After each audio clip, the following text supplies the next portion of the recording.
Alright, so I'm back, and today we're going to go over my top 10 picks for 2015. And I think some people are going to be pretty surprised with some of this list. And also surprised on where things get placed on this list as well. So let's get things started.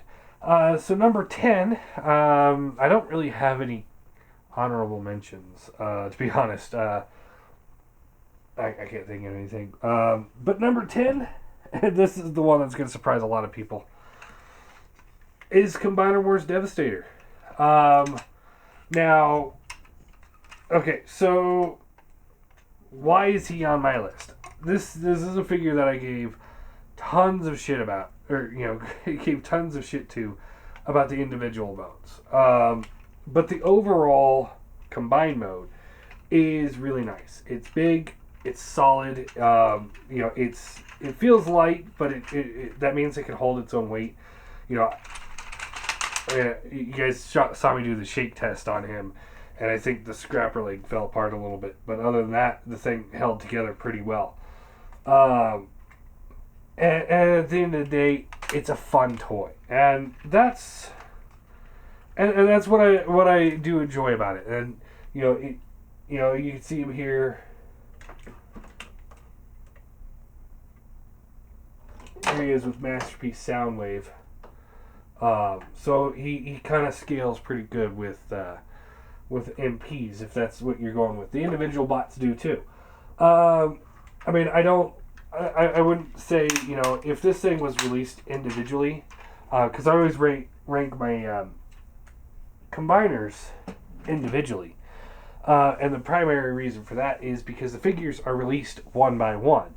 So I always say the figure has to be a good figure on its own, like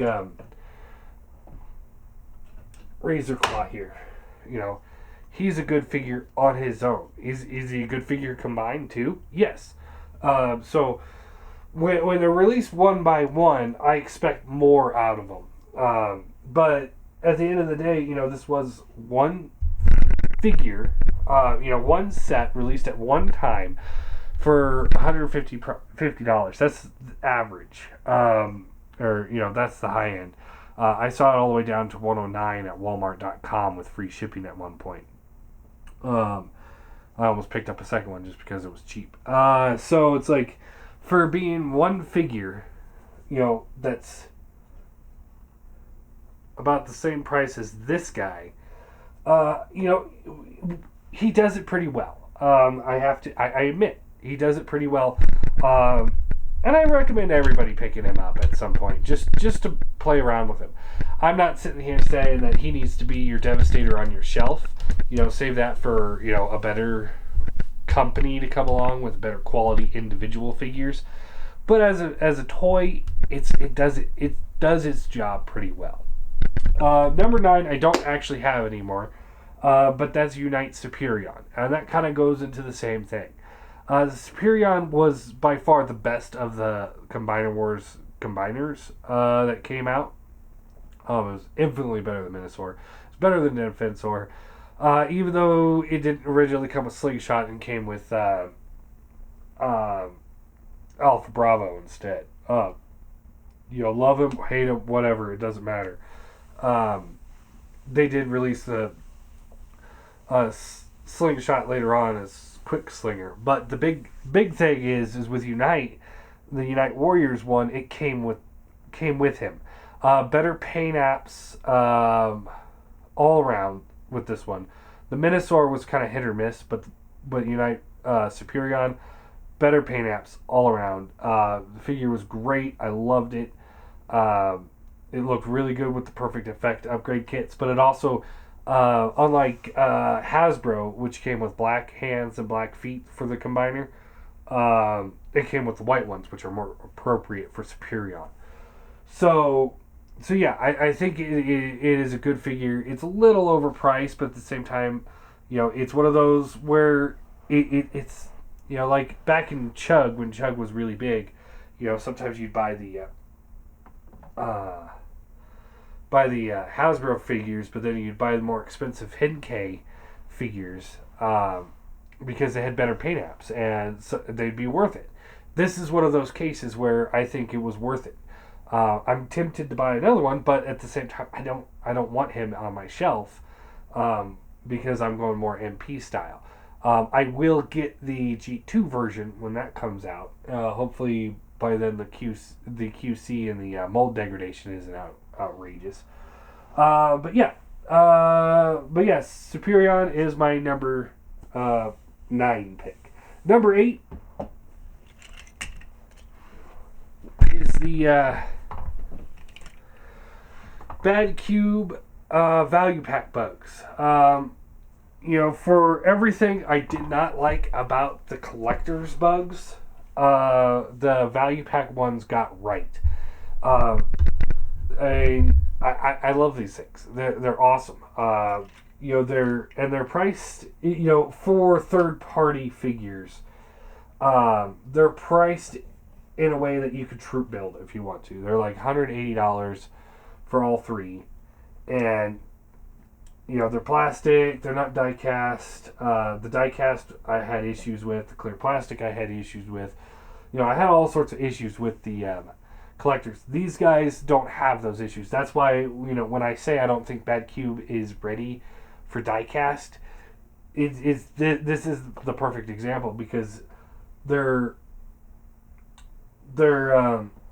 collector's bugs were an honorable mention on my top 10 worst list. But the value pack bugs, same mold, just built a little differently, are on my top 10 list. And it's the same fucking figure, essentially. If they would have, for me, I know some people disagree with me on this and they thought they were pretty good with the collectors. But for me, it's like if they would have done the diecast right, then I wouldn't have gotten rid of the collector's editions. So, let's see here. Number 6. Make Toys Chromedome. Transformation's a little bit of a bear. But at the end of the day, it's still enjoyable transformation. It's not like, oh my god, this thing sucks. Like I would imagine the Bad Cube War Dog would be. He's a solid figure. I at first I thought, I'm not gonna like him being the same size as the MP10, but having him in hand, having this big chunky bot in hand, it feels good. It feels right. I really like this figure, and I hope that they finish the Headmasters, unlike Fans Project and Toy World. I want to see them finish it and finish it within a timely manner. But yeah, this guy is pretty awesome. So I really like him. I enjoy him. He's nice to have on the shelf. I still, part of me does still feel like he's a little big for who he is. But at the same time, I really do like him. He's a fun figure and just all around a good figure to have. Number 5. Make Toys Reflector. Transformation again is a little bit of a bear, but you can tell that they worked it out a little bit better than Chromedome. Infinitely better than their Chugs figures, like their Combitron. I couldn't figure that one out, but I really enjoy these guys. They pull off that look of Reflector really well. They look nice. Nice, good plastic. Nice joints. I mean, all around, it's just a good figure to have. I really like it. I do recommend them. I know Fans Toys one's coming out soon, but I may pick that up just to do a comparison. But at the end of the day, or maybe I'll do it in a giveaway, and that way I can do it without having to buy it myself and then sell it. Because at the end of the day, I'm really happy with these guys. I mean, I can't sit here and say, oh man, I think so-and-so is going to do this better. I've seen Fans Toys ones reviews of it, and it's like, I don't know if that is better. I think these guys are pretty spot on, and I really like them. I love these guys. They're a lot of fun. Great posability. Could use a little bit more paint apps instead of just the molded plastic, but I mean it's kind of true to the character. So I mean, what can we do? Let's see here.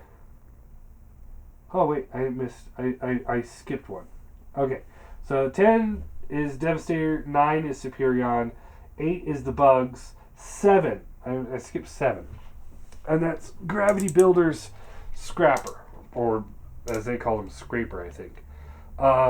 This guy, I just really like this guy. I'm a huge Scrapper fan, so I know they took some aesthetic cues with him. But at the end of the day, I think he still pulls off that look. I'm not sure how I feel about Bone Crusher and Scavenger. They look like they took a lot of liberties with those guys. But as far as he goes, I thought he was really good. Nice, chunky figure. Just all around, he's good figure to have. So I definitely do recommend him if you're a Scrapper fan, if you're a Devastator fan, if you're a Constructicon fan. I recommend this guy. I don't know how the rest of the team is going to fare, but I could say for me, I don't have any issues of owning him by himself if this was as far as the company made it.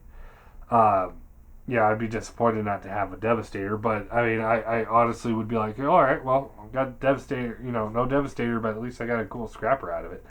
And it's nice to have a figure that's not compromised by the Combiner components. You can tell where Combiner components are, but at the end of the day, he's just a good Scrapper. So he's number 7. Number 6 was Chromedome. Number 5 was Reflector. Sorry about that. I fucked up. Number 4. This was a figure that originally I thought I was going to put number 1 on my list. And that is the Fans Toys Bombshell. This thing is awesome in a lot of ways. It's got some heavy diecast. This thing is just... I'm just gonna... I've got Hound here. He's heavier than Hound, and Hound is a bigger figure. So think about that for a second. This guy is just all around heavy duty, just awesomeness. The reason, though, the chrome is perfect too. The reason why he's not higher on my list is because he took a nosedive, and I know it's not the figure's fault, but I'm not the only one that broke it, but he took a nosedive and snapped his antenna off because it's such a small piece of plastic.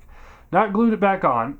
In the process of moving the antenna up, I snapped it off for a second time, just moving it. So then I pinned it in where I drilled a hole into the antenna so that I can pin it together. And then trying to just move it to make sure that the pin was in there, it snapped off again. I mean, seriously starting to get irritated. So now I've got this horrible flaw in the head because of that. It doesn't look so nice. And I can't give him a higher rating. I know it's not his fault that he fell, but at the same time, they really could have...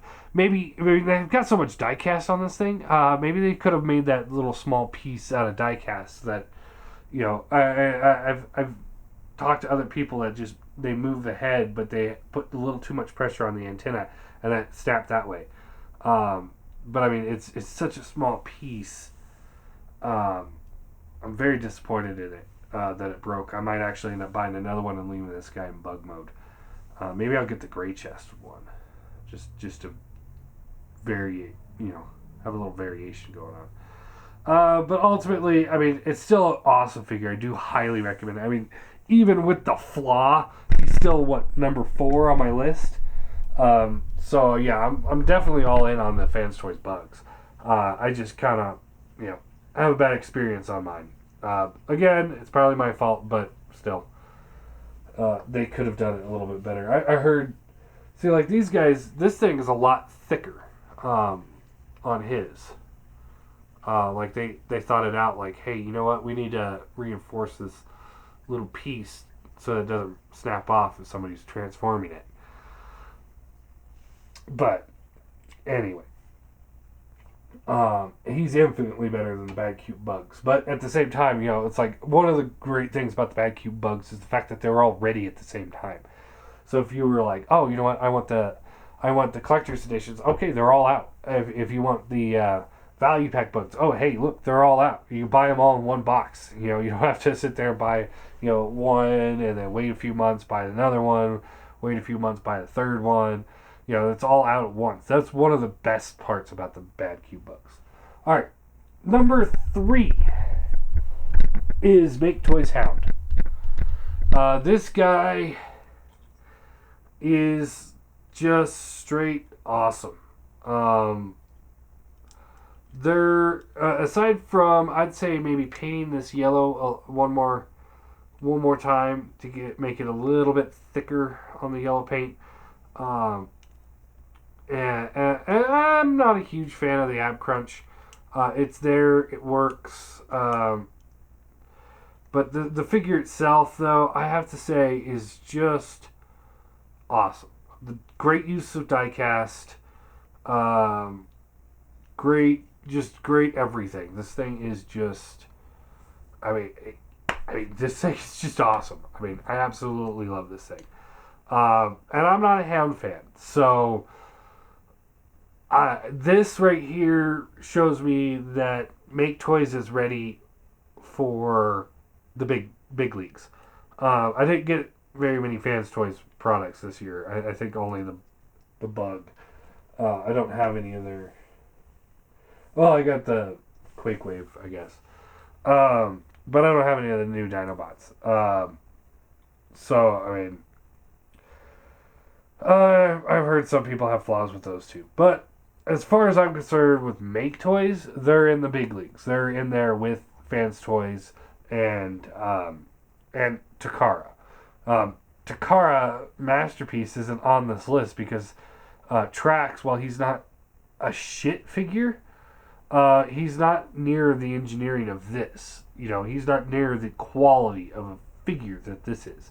Having this guy in hand, you can tell the difference between, so if somebody were to hand me, like, I think I said this before, if someone were to hand me Hound and Trax and say which one is the official figure, I'd probably pick Hound, because he feels more official than the Trax did.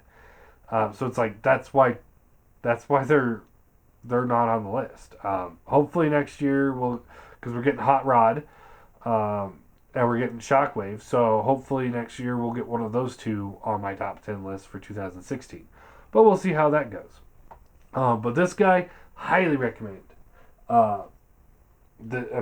Just wow. Now the last two were so hard to call. Just so hard, and they're from the same company. Everybody knows who my top 2 is. They're just kind of sitting there questioning which one is going to be number 2 and which one's going to be 1, right? So make you wait for a second. What do you guys think? Who is it going to be? All right. So number 2, Rodimus Prime, or Carry from DX9. This thing just rocks. I mean, there is not a thing about this that I would sit here and say sucks. The only thing that is a downside to this figure is the Target Master. I'm not a huge fan of it. Rodimus never had a Target Master. Hot Rod had Target Masters, but not Rodimus. But outside of that, I mean, he's just such a good figure. If you don't own this thing, get one. I know Fans Toys is doing a hot rod. I know Takara's doing a hot rod. But if you're a fan of Rodimus Prime, this is the Rodimus Prime you need to get. Don't get Masterpiece 9, MPO 9. Don't waste your money on that. It's not worth it. Get this guy. He's it. He's the best. He flat out the best option out there. And I am extremely happy I got him. So yeah.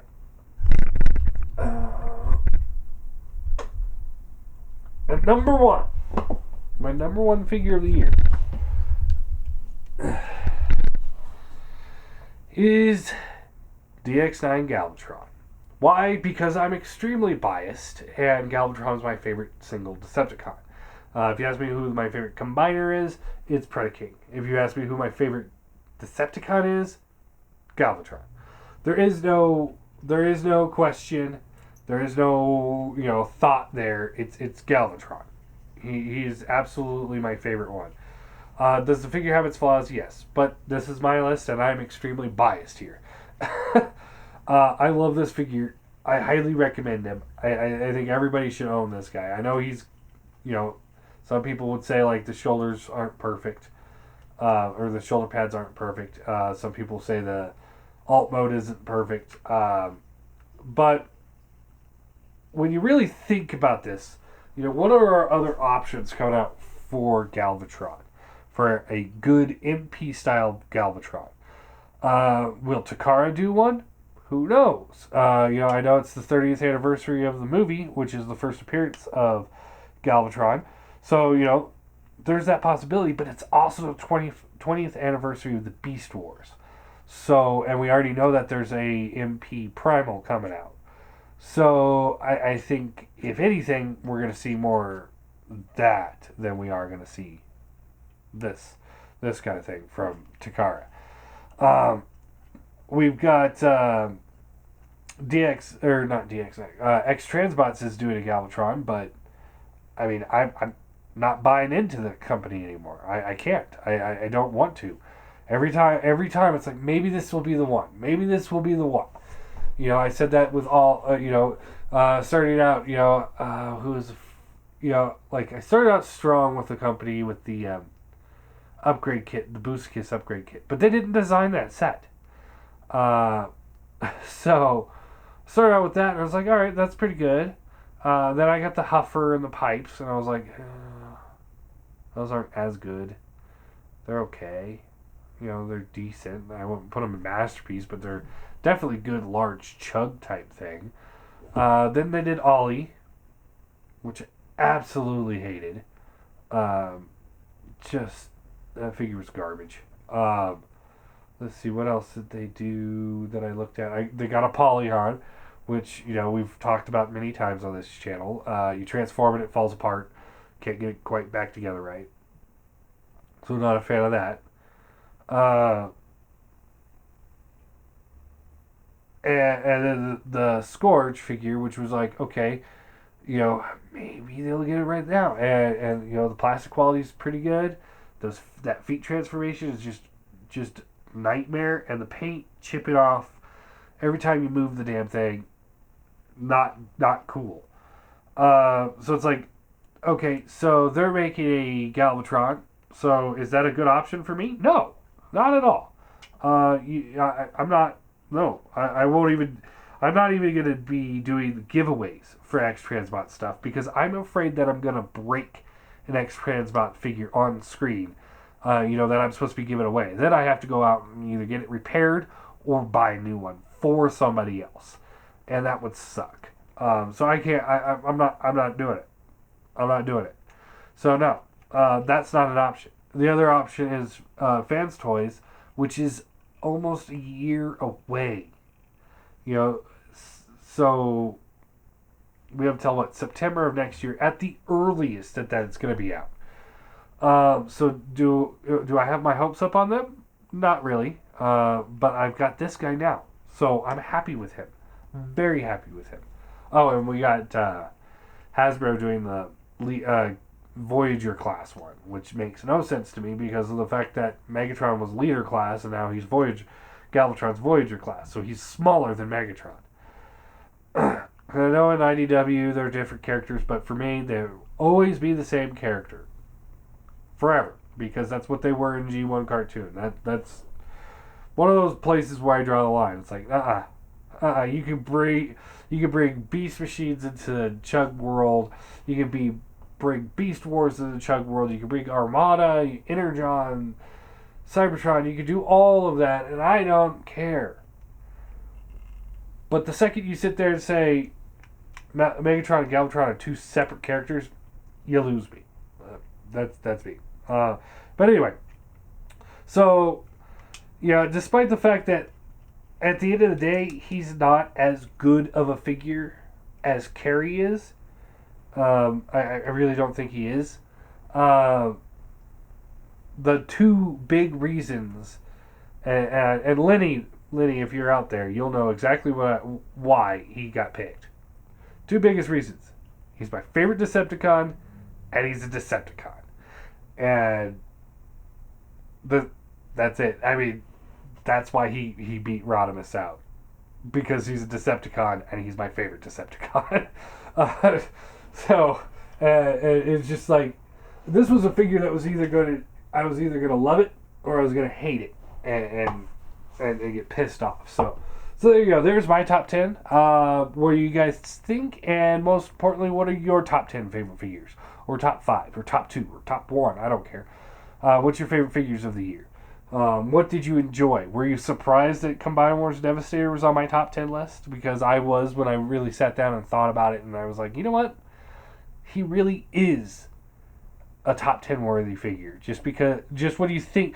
You got to get out of the mindset of the individual bots and think of it as an individual figure. One single figure. That's what it was designed for, was to be Devastator. They sacrificed everything else for that. But in that aspect, it makes it a good Devastator. Not perfect. Not perfect. Maybe next year I'll have Toy World on there. If they ever make a figure. Anyway, so what is your guys' list?